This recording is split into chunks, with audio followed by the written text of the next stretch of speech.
Hello my dear student, आप सभी का हमारे यूट्यूब चैनल के एलपीएस स्टडी में सभी का बहुत बहुत स्वागत है। हम पिछले दिन 101 तक का पिछले दिन से कल मैंने 101 प्रेजेंट टेंस का पूरा मैं एक्सरसाइज कर दिया हूँ, करके उसको अपलोड कर दिए हैं। उसको आप देख लीजिएगा, उससे आपको प्रेजेंट इंडेफिनिट का क्लियर और कॉन्सेप्ट और आइडिया हो जाएगा। और आज मैं जो है प्रेजेंट कॉन्टिन्यूअस टेंस स्टार्ट करने जा रहा हूँ, जिसका एक्सरसाइज है 102। और पहला जो पार्ट है अफर्मेटिव सेंटेंस से है। 102 जो है अफर्मेटिव सेंटेंस के वाक्य हैं उसके अंतर्गत। तो कैसे पहचानते हैं हम लोग कि वाक्य जो हिंदी में दिया हुआ है वह किस टेंस में है। यदि हम वाक्य देखें हिंदी में और वाक्य के अंत में है, हूँ, हो के पहले रहा, रही, रहे, आया, रहे, तो हम लोग पहचान लेते हैं कि ये वाक्य जो है प्रेजेंट कॉन्टिन्यूअस टेंस का वाक्य है। अब प्रेजेंट कॉन्टिन्यूअस टेंस का वाक्य को हम लोग कैसे ट्रांसलेट करेंगे हिंदी से इंग्लिश में, उसके फॉर्मूला है, रूल है। फॉर्मूला में जो है सब्जेक्ट है plus M is R according to subject लगेगा, और जो है आपका इज एम आर का प्रयोग जो होगा वह सब्जेक्ट के अनुसार ही होगा। सब्जेक्ट के अनुसार ही इज आर एम का प्रयोग होगा, या एम या इज या आर। प्लस वर्ब में आई एन जी ऐड रहेगा, जिसे हम लोग V4 भी कहते हैं, तो आई एन जी ऐड रहेगा। और उसके बाद कॉम्प्लीमेंट है, ये वाक्य में रहा हिंदी का तो देंगे उसको, इंग्लिश में लास्ट में नहीं रहेगा तो नहीं देंगे। अब एम इज आर का जो है प्रयोग का नियम है, किसमें हम लोग एम कब सब्जेक्ट रहे तो एम लगाएंगे, किसमें ई रहेगा, किसमें आर लगेगा। तो इस बारे में रूल है, रूल को देखिए, ध्यान से सुनिए और उसको आप अच्छे से याद कर जाइएगा। और काम का चीज़ है, सब्जेक्ट जो होता है आई, तो उसके साथ हमेशा एम का प्रयोग होता है। ये रूल नंबर 1 हुआ। रूल नंबर 2, जब सब्जेक्ट ही, सी, इट एक नाम एक वचन करता रहे तो ऐसे सब्जेक्ट के साथ में इज का प्रयोग होता है।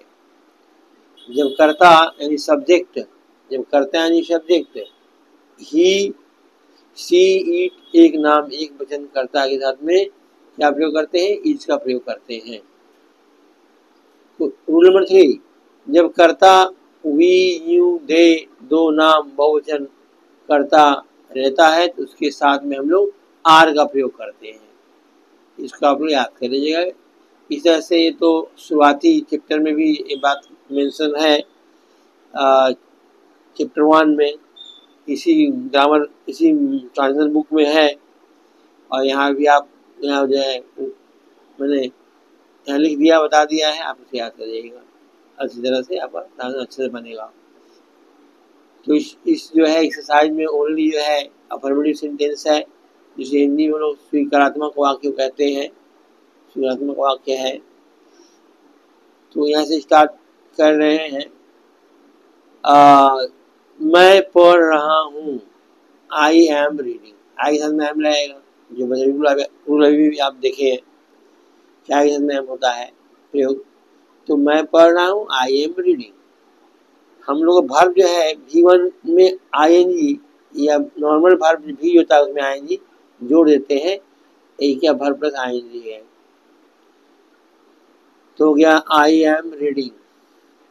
तुम गा रहे हो, you are singing, you are singing, तुम गा रहे हो। सिंग में होता है गाना, तो गा रहे हो तो उसमें आईएनजी जुड़ जाएगा, सिंगिंग हो जाएगा, यू आर सिंगिंग। इसके बाद जो है आप लोग रो रहे हैं,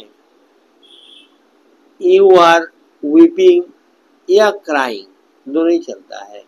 जब कोई चिल्ला चिल्ला के रोता है तो क्राइंग देना सुटेबल होता है, और नॉर्मली बहुत से लोग आस्ते आस्ते रोते हैं, चिल्लाते नहीं हैं, उसे वीपिंग कहते हैं। तो इसका हो गया आप लोग रो रहे हैं तो you are weeping, oblique crying. वह चिल्ला रहा है, he is shouting, he is shouting, और चिल्लाना। या आप क्राइंग वर्ड भी दे सकते हैं, क्राइंग में भी वही मीनिंग हो गया, चिल्ला रहा है। तो क्या हो गया, ही इज शाउटिंग ऑब्लिक क्राइंग। दो में कोई एक दे सकते हैं।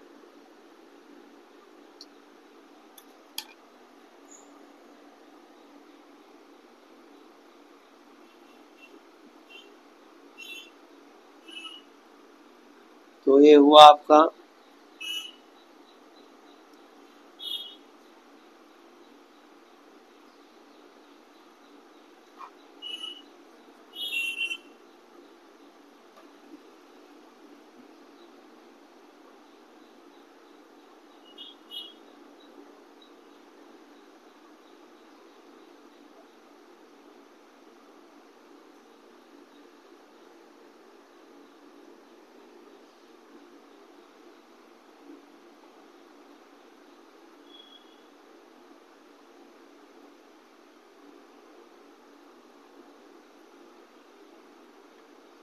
इसके बाद आपका वाक्य है,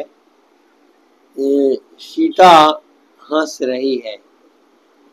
सीता हंस रही है, तो सीता इज लाफिंग। एक नाम है, एक नाम में इज लगता है, तो सीता इज लाफिंग। आप इसको लाफिंग पढ़िएगा। यहाँ कोई बच्चा पढ़ता है लॉगिंग, जी है ना, जी एच सी लॉगिंग करता है, लॉगिंग नहीं कहा जाता है इसको, इसको लाफिंग कहा जाता है। लाफिंग पढ़ेंगे आप।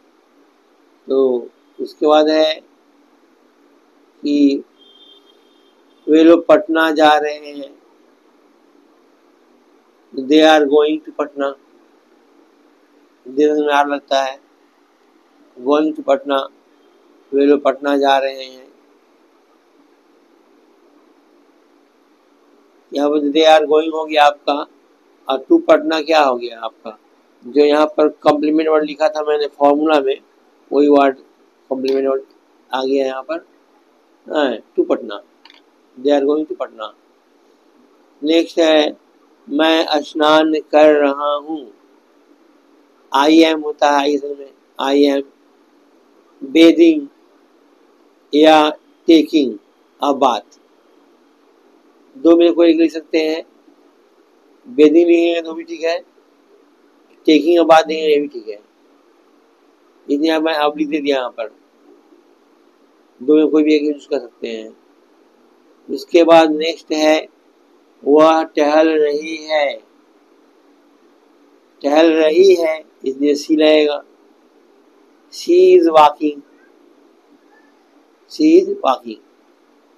हवा बह रही है, हवा का होता है एयर होता है, लेकिन यहाँ पर बहने का सेंस आया इसीलिए विंड लगाते हैं, the wind is blowing, the wind is blowing, हवा बह रही है। उसके बाद है, श्याम लिख रहा है, तो श्याम इज राइटिंग।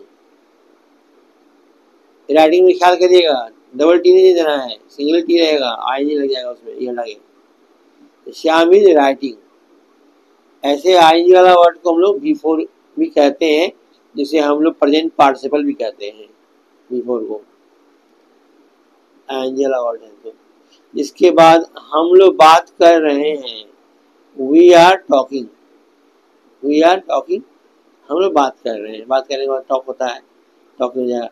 आप टॉकिंग नहीं पढ़ेंगे इसको, टॉकिंग नहीं पढ़ेंगे क्योंकि इसको टॉकिंग पढ़ा जाता है, एल साइलेंट होता है। नेक्स्ट है, मेरा भाई पटना जा रहा है, my brother is going to Patna, is going to Patna, मेरा भाई पटना जा रहा है। तुम्हारे बच्चे सड़क पर दौड़ रहे हैं, your children are running on the road, your children are running on the road, तुम्हारे बच्चे सड़क पर दौड़ रहे हैं। तो यहाँ पर रनिंग ऑन द रोड क्या हो गया, कॉम्प्लीमेंट।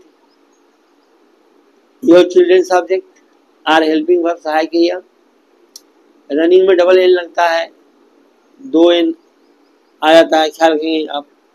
कर्लिंग में भी, स्विमिंग में भी आता है, दो रिपीट होता है और अक्षर वही रिपीट होता है। जो यहाँ भी हुआ है running, running on the road. Your children subject are helping verb, running verb I N G, इसके बाद on the road complement. Next है वह आजकल फ्रेंच सीख रही है, तो शी इज लर्निंग फ्रेंच।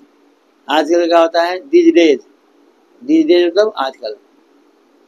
तो ये क्या हो गया, शी इज लर्निंग फ्रेंच में आपका सी जो है सब्जेक्ट, इज हेल्पिंग वर्ब हुआ, लर्निंग जो है वर्ब आईएनजी प्लस आईएनजी हो गया, और फ्रेंच दिस डेज जो है एक कॉम्प्लीमेंट हुआ, पूरक हो गया बाकी का। इसका नेक्स्ट है सेंटेंस, मिस्टर सिन्हा अंग्रेजी पढ़ा रहे हैं, तो एमा डॉट मीन्स का हो गया mister. Mister Sinha is teaching English, mister Sinha क्या कर रहे हैं, इंग्लिश पढ़ा रहे हैं। सब्जेक्ट में सिन्हा सब्जेक्ट हुआ, इज हेल्पिंग वर्ब, टीचिंग में क्या हो गया, वर्ब आईएनजी हो गया, और इंग्लिश का हो गया ऑब्जेक्ट या कॉम्प्लीमेंट पूरा कह सकते हैं, या तो ऑब्जेक्ट कह सकते हैं। टीचिंग इंग्लिश, पढ़ाने का पढ़ा किसे पढ़ रहा है, इंग्लिश पढ़ रहा है।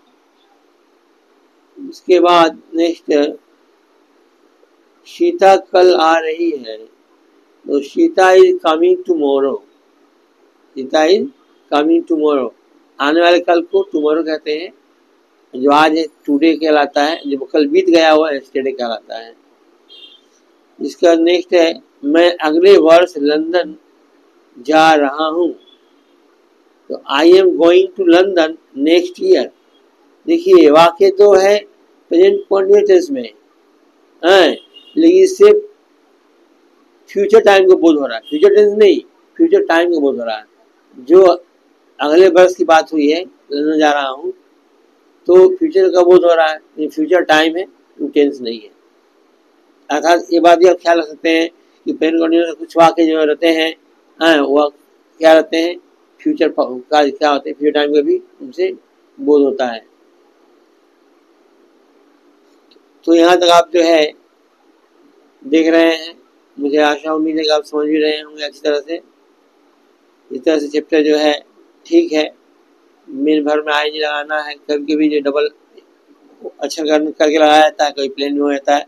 आप अपनी ट्रांसलेशन किताब के जो है पिछले पेज में देखेंगे, वहाँ V1, V2, V3, V4, V5 दिया हुआ है, तो वहाँ से आप V4 लिस्ट देखिएगा तो आपको अंदाज आ जाएगा, आपको अंदाज आ जाएगा। ठीक है, इसका नेक्स्ट हम लोग आगे बढ़ रहे हैं।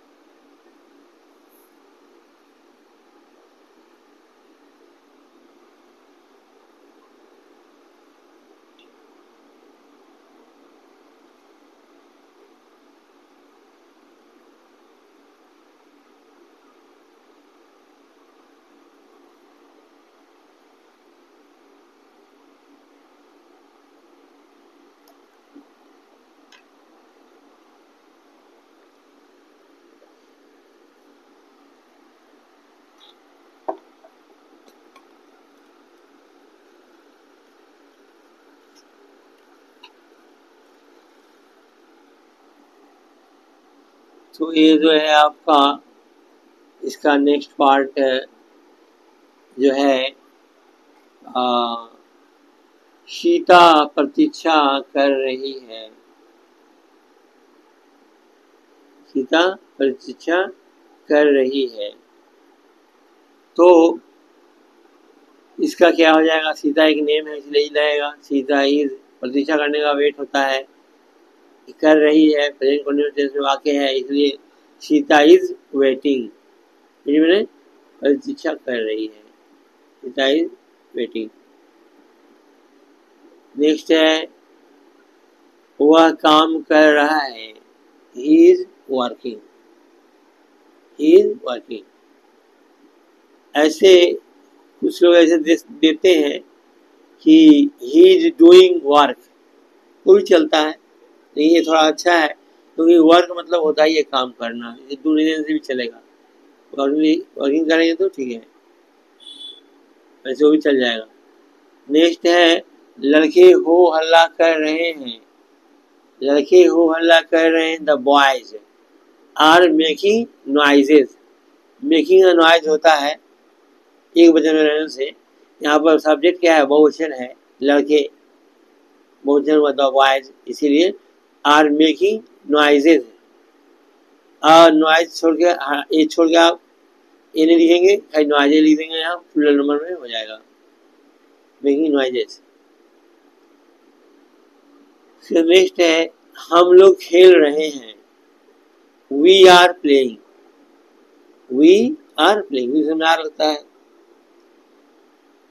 सुरेश प्रार्थना कर रहा है, सुरेश इज प्रेइंग, प्रे में प्रार्थना करना होता है, आंज लगा देंगे, मेन वर्ब है प्रे, तो क्या आएगा, सुरेश इज प्रेइंग, सुरेश प्रार्थना कर रहा है।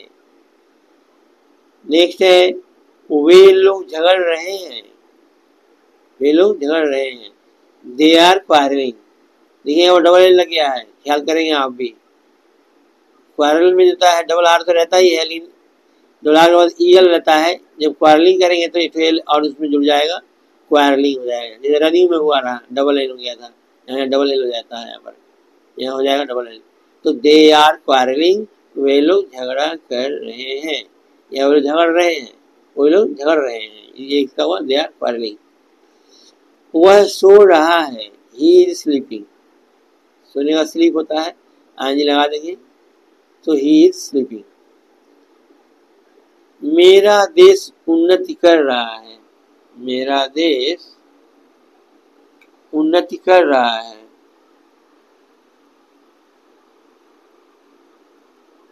मेरा देश उन्नति कर रहा है, my country is progressing, my country is progressing, progress में होता है उन्नत करना, माई कंट्री इज प्रोग्रेसिंग, ठीक है। इसके बाद हम लोग नेक्स्ट देखेंगे,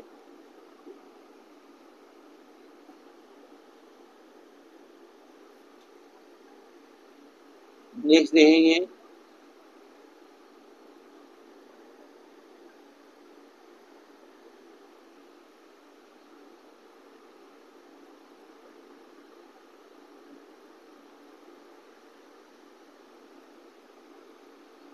हम लोग नेक्स्ट देख रहे हैं, इसके बाद वे लोग सोमवार को मैच खेलने जा रहे हैं, तो क्या जाएगा, they are going to play, they are going to play the match on Monday, इसमें जो है आपका सब्जेक्ट है दे, हेल्पिंग वर्ब है आर, गोइंग है बी प्लस आईएनजी, और to play the match on Monday ये क्या है, कॉम्प्लीमेंट है, पूरक है, बात का पूर्ति किया है, इसको हम लोग एक्स्ट्रा वर्ड या अन्य पद भी कहते हैं, जो आता है कभी ऑब्जेक्ट रूप में आता है, कभी कॉम्प्लीमेंट के रूप में आता है, उस रूप में आया है। इसके बाद नेक्स्ट है मुख्यमंत्री कल आ रहे हैं, तो the chief minister is coming tomorrow, आने वाला कल के टुमारो करते हैं, तो इसमें चीफ मिनिस्टर में आप जो है ना सी कैपिटल लिखेंगे, मिनिस्टर का पहला अक्षर है एम, उसको कैपिटल लिखेंगे, कैपिटल लिखना चाहिए, हाँ ऐसा रूल है कि the chief minister is coming tomorrow. Next है मैं अपना काम कर रहा हूँ, I am doing my work, जैसे आई साबित रहेगा उसके अनुसार उसको पॉजिटिव फॉर्म में हम लोग प्रयोग करेंगे, आई का माई होता है, ही होता तो ही जो आता, हाँ ऐसे होता है, ऐसा यहाँ पर अपना के लिए आई का माई होगा, I am doing my work. Next है गीता कल साड़ी खरीद रही है, गीता कल साड़ी खरीद रही है, तो क्या होगा, Geeta is buying a sari tomorrow, Geeta is buying a sari tomorrow. Geeta कल साड़ी खरीद रही है। यहाँ भी कल का बहुत भविष्य जैसा लग रहा है, लेकिन वाक्य प्रेजेंट टेंस का, प्रेजेंट कंटिन्यूस टेंस का वाक्य है, जो कि फ्यूचर टाइम का बोध कराता है। इसके बाद मैं सोमवार को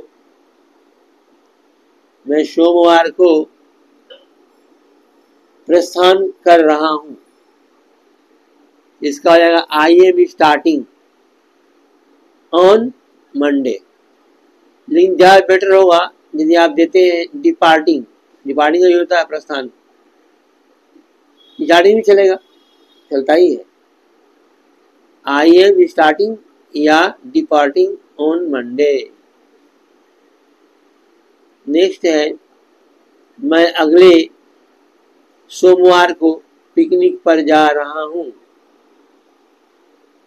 मैं अगले सोमवार को पिकनिक पर जा रहा हूं, तो I am going on a picnic next Monday, यानी अगले सोमवार।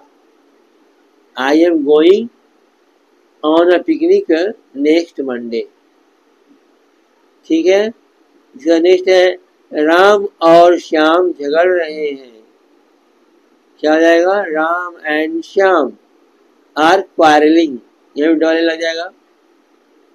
डबल आर तो रहता ही पहले से, डबल आर ई एल होता है, यहाँ पर आईएनजी लगने के समय एक यहाँ आ जाएगा, उसके बाद आईएनजी जोड़ देंगे। Quarrelling, Ram and Shyam are quarrelling. यहाँ दो नाम है, दो नाम में याद लगता है। वह मरने जा रहा है, he is going to die. He is going to die, मरने जा रहा है। जा रहा है एक वर्ब हो गया, मरने भी एक वर्ब हुआ। दो वर्ब है, तो दो वर्ब में से हम लोग लास्ट वाला वर्ब, हिंदी वाक्य का लास्ट वाला वर्ब को पहले लिख लेते हैं, तो इज गोइंग लिख लेंगे पहले। और मरना जो है नेक्स्ट वर्ब है, वो क्या आ जाएगा? डाई, तो गोइंग टू डाई लिखेंगे। इसका हो जाएगा he is going to die. वह शादी करने जा रहा है, he is going to marry. He is going to marry. यहाँ पर क्या है? वाक्य जो है उसका जो एक वाक्यांश है वह प्रेजेंट कॉन्टिन्यूअस टेंस में है, और टू मैरी, टू डाई, ये सब क्या हो गया? इंफिनिटिव फॉर्म है, जिसमें इसका प्रयोग होता है टू मैरी। नेक्स्ट है मैं तुम्हारी मदद करने जा रहा हूं, I am going to help you. I am going to help you, मैं तुम्हारी मदद करने जा रहा हूं। नेक्स्ट है रीता